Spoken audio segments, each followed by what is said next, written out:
Boa noite.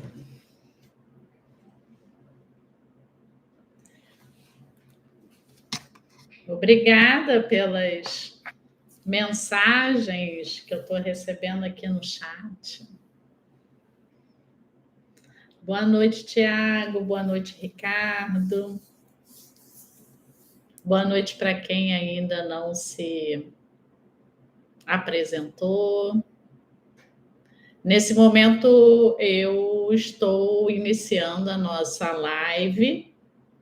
Podem me mandar mensagens pelo chat do YouTube, mas também podem me enviar pelo WhatsApp, que ele está aqui ao meu lado.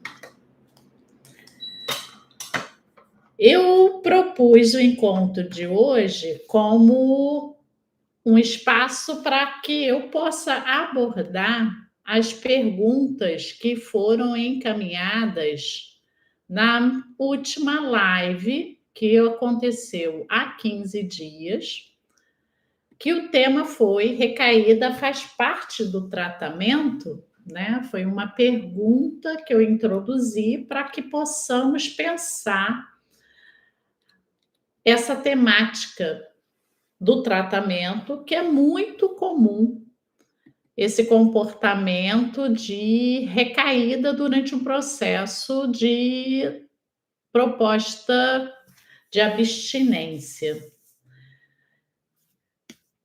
Esse tema, ele foi iniciado aqui na live, mas já teve aí outros desdobramentos. Já teve, né, o convite para uma palestra, e agora eu vou apresentá-lo também em uma reunião do grupo do AA, que eu sou também profissional amiga de AA. Então, é um tema que tem muito interesse em vários espaços, em vários níveis de tratamento, em vários espaços com propostas de tratamento. Então, vamos ao tema. O que significa recaída no contexto do tratamento? Essa pergunta foi direcionada. E o que a gente pode pensar?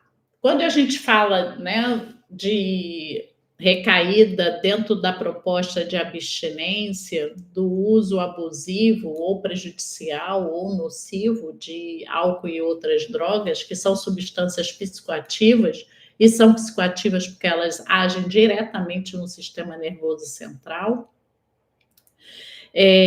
a gente está falando de a pessoa que está dentro de um processo já de tratamento, como a gente também abordou na live. Se vocês tiverem alguma dúvida, é importante resgatar esse conteúdo que está gravado e que está no canal.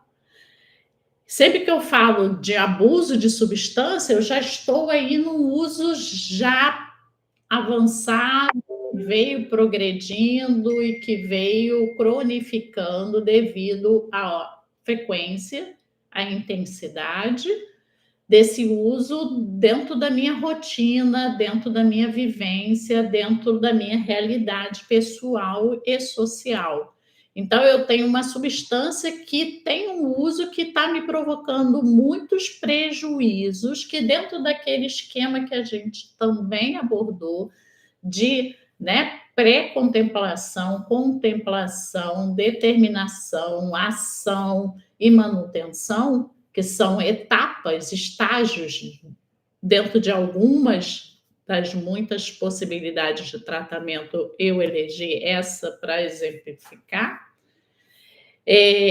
Dentro dessa proposta, eu já estou dentro de um tratamento, posso ter iniciado esse tratamento muitas vezes com a perspectiva da redução de danos, e dentro de um momento do meu tratamento, eu optei pela abstinência.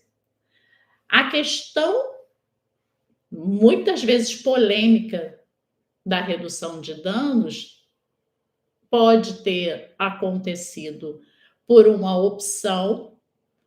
Nesse momento, eu consigo dar conta dessa proposta, e durante o percurso, a pessoa se interessou pela abstinência. Então, a partir desse momento do tratamento, eu quero buscar a retirada de substâncias da minha realidade e o que eu preciso fazer para que funcione. E aí a gente começa a trabalhar esse tema dentro de um protocolo que a pessoa se comprometa, traçando aí um espaço para reflexões, trazendo estratégias. E aí, dentro dessa proposta, o grande desafio é a recaída. E dentro ainda dessa realidade, é poder pensar o que eu estou fazendo que não está me favorecendo e que, a partir de então, eu preciso modificar. E que sozinho eu não consigo. E aí a pessoa vai buscar espaços que consiga dar suporte. Grupos de mútua ajuda, grupos terapêuticos, em alguns casos, psiquiatra e outros profissionais da medicina, atividade física, meditação, leituras e a psicoterapia. Então, tem um leque de opções que a pessoa busca conforme vai se identificando e entende que aquele espaço pode contribuir para esse objetivo pessoal. A partir daí, eu tenho um contexto de tratamento no qual eu tenho a perspectiva de prevenir recaídas. Trato as minhas questões, independente do uso ou do abuso da substância, em nível pessoal, em nível social, em nível orgânico, vou cuidar da minha saúde de uma forma geral, mas em paralelo a isso, eu tenho estratégias que eu preciso ficar bastante atento ou atenta para que isso não seja um motivo de recaída. E aí a gente começa a falar de prevenção à recaída. Apesar disso ser uma proposta de tratamento que durante algum tempo ou muito tempo surte um bom efeito, não é raro pessoas terem esse comportamento de voltar a ter algum contato com a substância, que pode ser pontual ou que literalmente isso entra de uma forma muito pesada, muito impactante, e aí a gente chama isso de recaída. Por que é tão importante a gente entender que a recaída faz parte do processo de tratamento? Porque a partir do momento que eu entendo que isso faz parte do processo de tratamento, eu levo esse comportamento para ser pensado, para ser repensado, para ser analisado. E dentro da psicoterapia, a gente tem um espaço muito favorável para poder fazer essa análise. O que eu estou fazendo dentro do meu tratamento, que eu estou comprometido, que eu entendo que é o melhor para mim, o que eu estou fazendo que deu muito ruim, que deu errado. O que eu estou fazendo que eu preciso repensar. E a partir do momento que eu repenso isso, eu reverto a recaída em aprendizado. E aí ela se torna um grande aliado no meu tratamento. A partir do momento que eu entendo que a recaída se torna uma fonte de aprendizado e me traz informações que estavam sendo minimizadas ou até mesmo ignoradas, as recaídas se tornam grandes aliadas no tratamento. É muito importante essa percepção, porque, por outro lado, a recaída pode ser percebida como sinal de fracasso, como sinal de impossibilidades, de ser algo intransponível. E dependendo da pessoa, do momento, do contexto da pessoa, pode tornar isso algo inviável e a pessoa desistir do tratamento, em casos extremos, até desistir da vida. Então, quando a gente entende que, apesar de doloroso, apesar de ser extremamente frustrante, de ser algo que vai exigir muito da pessoa no quesito de retomada do tratamento, é sim uma etapa importante, tem o seu valor e consegue-se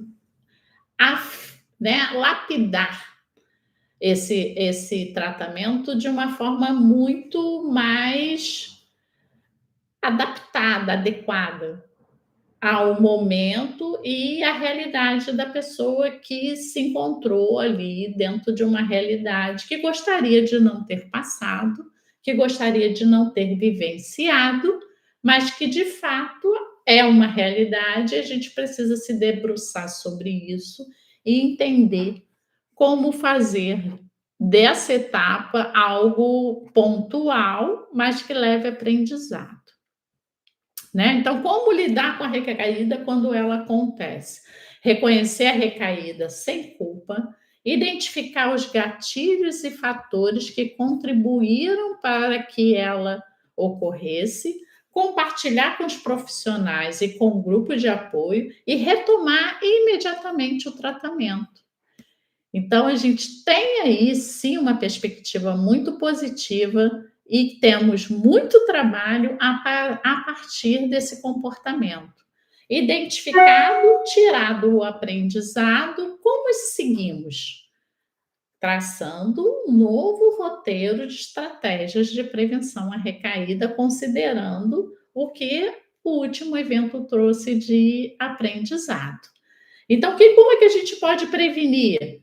Com um bom planejamento, com preparação para situações de riscos. Inclusive, em consultório, muitas vezes a gente faz até um trabalho de dramatização. O que é isso? Criar situações nas quais a pessoa precisará lidar e ela desenvolver ali, treinar habilidades para lidar com aquela situação. Monitoramento de sinais de alerta. Eu gosto muito de exemplificar com um semáforo. Tem o sinal verde, tem o sinal, né, a luzinha que sinaliza na cor amarela e na cor vermelha. No sinal verde, como diz um dos meus pacientes, a gente que tem a problemática nunca está, né, doutora? A gente está sempre no amarelo. Então, o amarelo é aquele que está sempre te deixando em alerta. E esse é o momento de manutenção, que ele é contínuo. Não é porque eu estou sem usar que meu tratamento se finalizou. Não, eu tenho ali uma manutenção. E esse sinal amarelo, ele é muito positivo porque ele vai identificar aonde é que eu preciso me atentar.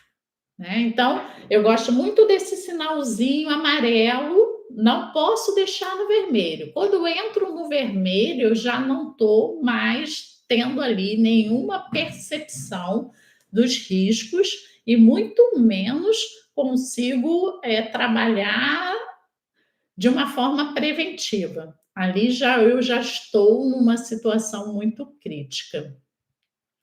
Então, eu preciso, dentro, né, de como prevenir recaídas, ter essa preparação para as situações de risco, e espaço da psicoterapia é para isso, inclusive. Monitoramento de sinais de alerta, quais são os gatilhos, quais são os comportamentos que eu preciso evitar, quais são os comportamentos que eu preciso me adequar. Construção de rede de apoio, se eu não tenho, aonde eu vou buscar, e prática constante das estratégias aprendidas no tratamento. Isso também é muito, muito importante. Eu não vou aplicar uma estratégia quando eu já estiver na luz vermelha. Ali eu já não consigo convocar recursos, ali eu já estou no automático.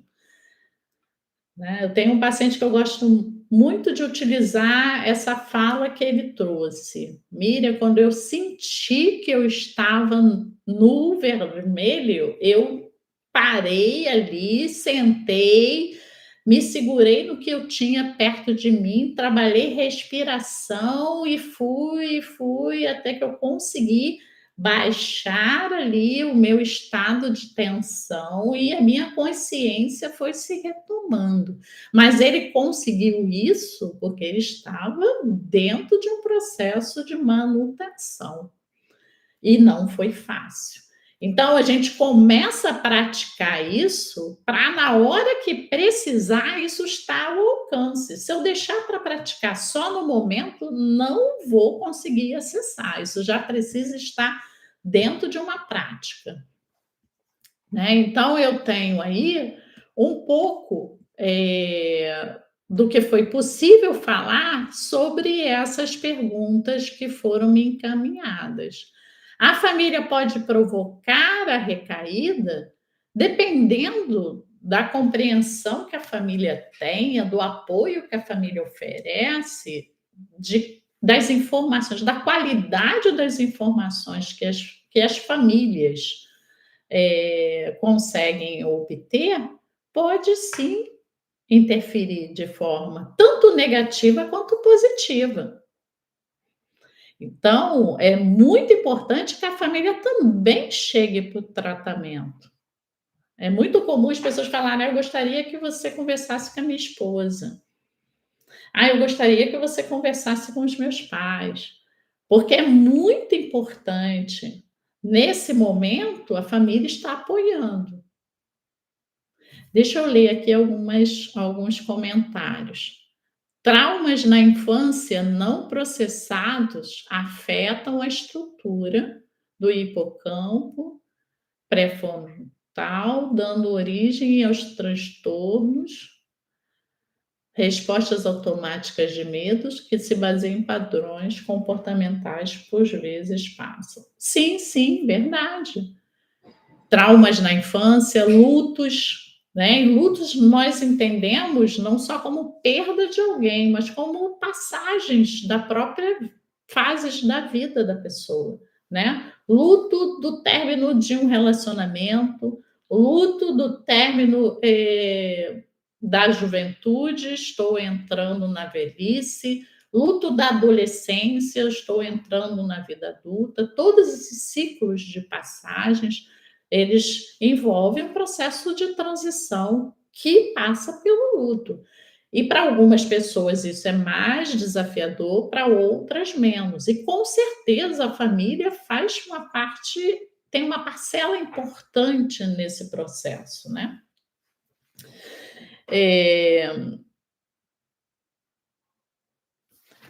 Essa pode ser a parte mais difícil, a incapacidade de autoanálise, está em estado de percepção, impulso, capacidade de percepção. Sim, por isso que é tão importante estar em manutenção.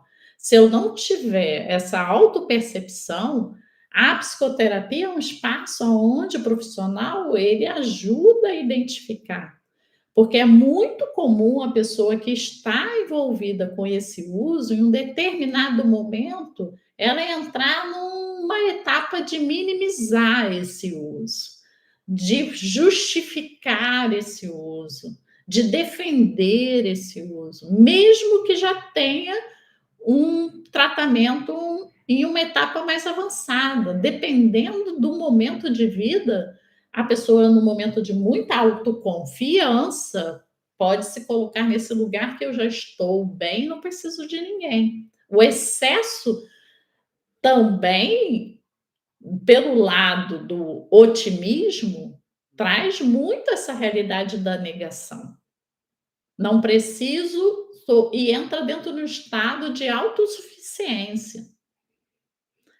E uma das situações que se atenta, que é necessário observar, é com que nível de transparência, de realidade eu estou lidando com esse evento. O quanto eu não estou no auto-engano e o quanto eu não estou fantasiando.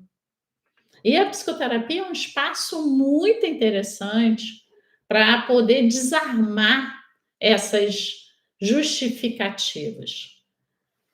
né? Então, é um espaço da psicoterapia, é um local privilegiado para a pessoa poder se olhar. Então, eu agradeço aqui né, as colocações que eu consegui acessar. Eh, obrigada aqui pelas parabenizações. Tenho aqui outras perguntas. Com certeza nós teremos mais, encontros para falar desse tema. Assim que eu tiver, esse material de divulgação desse grupo do AA, eu encaminho para quem também se interessar, que vocês vão poder assistir. E aí tem uma outra proposta, vocês vão estar dentro do grupo do AA, onde tem uma programação específica para esse contexto de tratamento, de cuidado, e é bem interessante poder estar entre pessoas que têm essa realidade no seu dia a dia, né? Então, é um outro espaço que é muito importante de ter essa vivência. Ah, tem uma pergunta aqui muito interessante. As comorbidades facilitam as recaídas?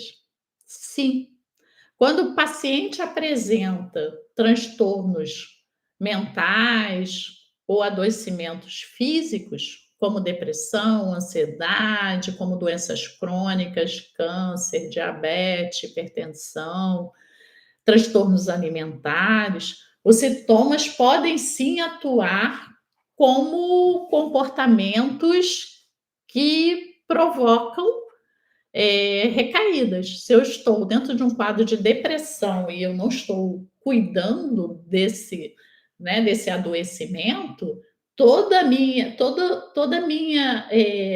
energia, toda a minha disponibilidade para eu me cuidar, para eu me tratar, vai ficar prejudicada.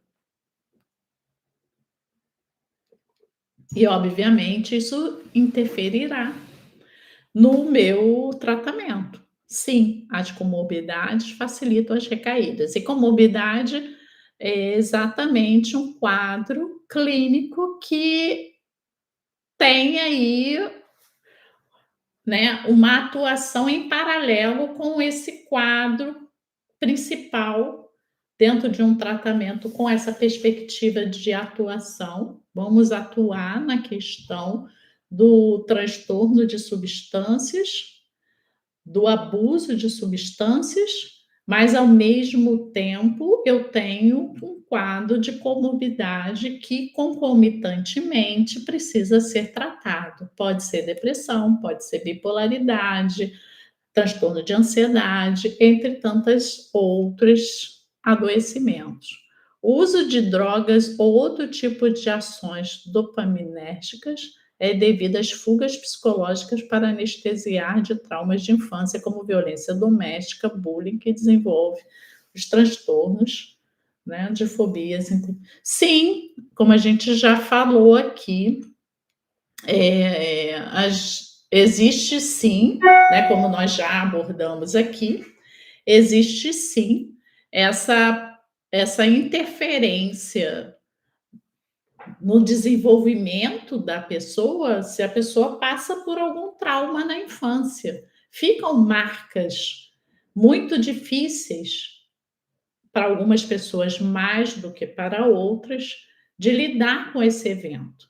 E essa situação traumática, ela precisa ser abordada. E quantas vezes, até que a pessoa consiga entender que isso tem um tratamento, tem um espaço que precisa ser acolhido, a pessoa já procurou ajuda em vários outros comportamentos que, entre eles, pode ser o uso de substâncias, que num primeiro momento até funcionou, mas com essa proposta de tratamento, não é algo que se perpetua de forma geral.